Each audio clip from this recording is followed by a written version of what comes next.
despair and disbelief. Two Palestinian families of East Jerusalem are forcibly evicted from their homes.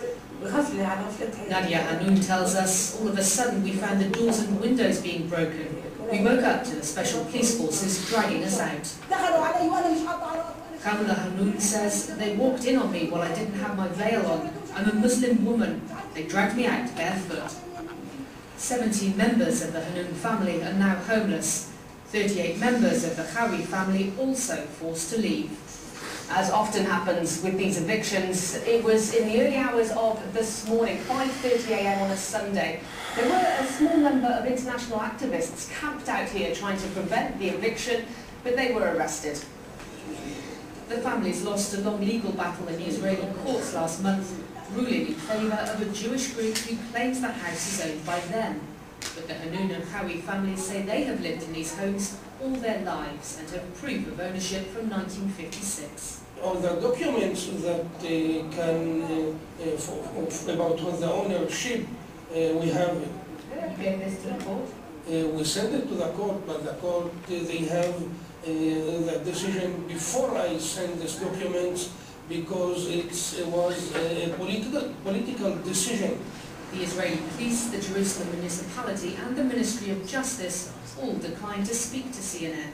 But the British consulate, also based in the Sheikh Jarrah neighbourhood, says it is appalled by the evictions, adding, the Israeli claim that the imposition of extremist Jewish settlers into this ancient Arab neighbourhood is a matter for the courts or municipality is unacceptable. These actions are incompatible with the Israeli professed desire for peace. A representative of the US consulate tried to enter to monitor the eviction, but he was refused. Yeah, I'd like to get in and just see what's going on. Is there any chance who could I speak with to get authorization? As were United Nations employees. The United States has put pressure on Israel recently to freeze Jewish building and settlements in predominantly Arab East Jerusalem, but Jewish families moved into the evacuated houses just hours after the Palestinian families were evicted, aided by Israeli police. The war against Jerusalem, it's a slowly and silent war. They do it house by house. They can't here come with a tank, but they throw on us missiles. It's came from the court, and it's do the same, destroy our life and our houses.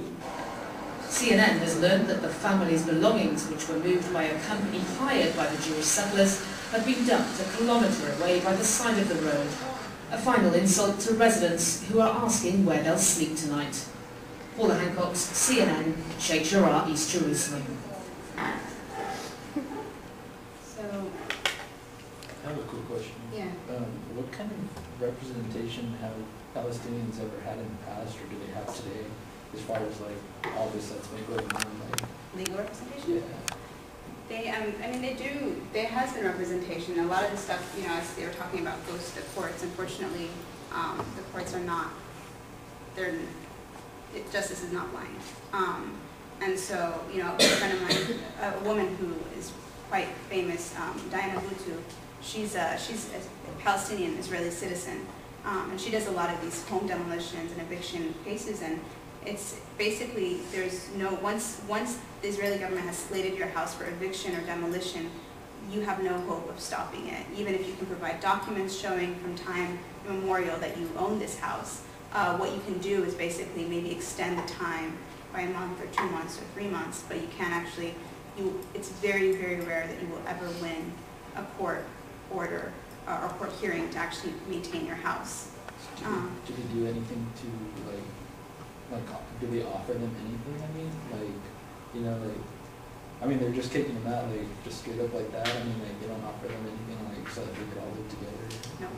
But we did that in America too. If you go back to the Civil War, where African Americans were allowed to buy the Confederate land, and then we decided, okay, well, they can have their land back, and so we just kicked African Americans off the land and gave the Confederates back their land. We did it in World War II with the Japanese. We just put them in internment camps and let white people buy their homes. Right. I mean, we did it when 1846, 1848, Mexican-American War. We just let white people just go and take Mexican land, and they tried to prove this is my land in the court of law, and a lot of lawyers said, well, you know what, I want 90% of your land. And so this is a game that we have played over and over, so we need to a house demolition in Gaza, and they didn't. Israeli government didn't give any reasons. They said, well, she was standing there; it's her fault.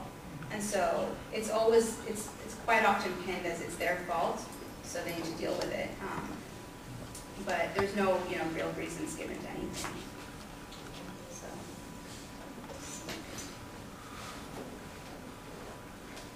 And this is just a picture of one of the settlers who basically took over one of the houses in Sheikh Jarrah.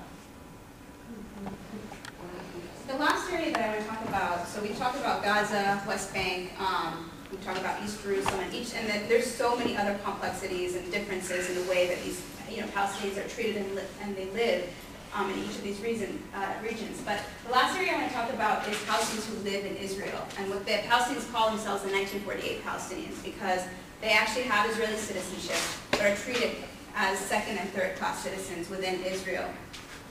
For example, there's many laws that basically prevent them from gaining from having equal treatment to Jewish residents in Israel. By law, the land in Israel is not allowed to be sold or leased to non-Jews. And so if you're a Palestinian resident, an Arab resident in Israel, you can't buy land, you can't lease land. It's actually illegal. It's actually impermissible by law to do that. Building permits are often denied, preventing Palestinians from accommodating natural growth. So for example, if they have a house and they want to build an extra story on their house, quite often that's prevented. And if they do that and the Israeli government finds out about it, it'll result in a home demolition quite often. They do not receive many of the social and economic benefits because they cannot serve in the military. And while it's a blessing in disguise because, it's not something, serving in the military isn't a great thing. Unfortunately, it's a path to receiving a lot of these social and economic benefits. For example, housing, employment, subsidies, all types of social subsidies. 3 times more of the state money is invested in educating Jewish children rather than Palestinian children. And interestingly, intermarriage is prohibited between Jews and Arabs, which kind of reminds me there was a case in America between blacks and whites, how there was, I forget, Virginia, I forget miscegenation. What is it? Miscegenation laws. Yeah, I forget the case. There was a massive case. That was a big case that basically said that it's okay to have whites and blacks intermarry. But until now, that is denied. That is actually prohibited in Israel.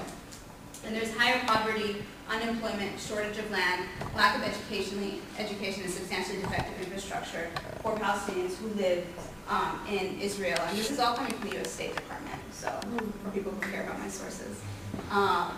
But, and these are just bullet points. When you talk to Palestinians who live in Israel, it's such a stark reality and a different reality, unfortunately, than the Jewish residents.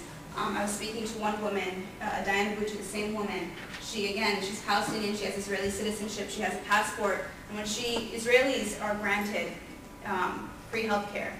So when she moved there, she was trying to get her free health care, so she goes to the Ministry of Health, and she's applying, she's filling out the applications and the forms, and basically they take the form, they're looking her up in the computer, and they're like, I hate to ask you this. And the woman who was asking her this was this Russian, she had a heavy Russian accent. She had just probably come from Russia a few years ago. And she's like, I hate to ask you this, but are you Jewish? And the woman said, Diana's like, no. She's like, I know your father's not Jewish, his name is Muhammad, but is your mom Jewish? And she said, no. And she's like, okay, well then, we can't give you health care, you have to apply for migration, you have to apply for citizenship. And she said, well, I am a citizen, I have a passport, here's my passport. They said, and basically her answer was no, because you're not Jewish, you have to apply through migration. Even though you have a passport, you have to apply through migration. That might take a few years to gain citizenship for healthcare reasons, and then we will grant you healthcare. So she, obviously she refused to do that because it was her form of protest.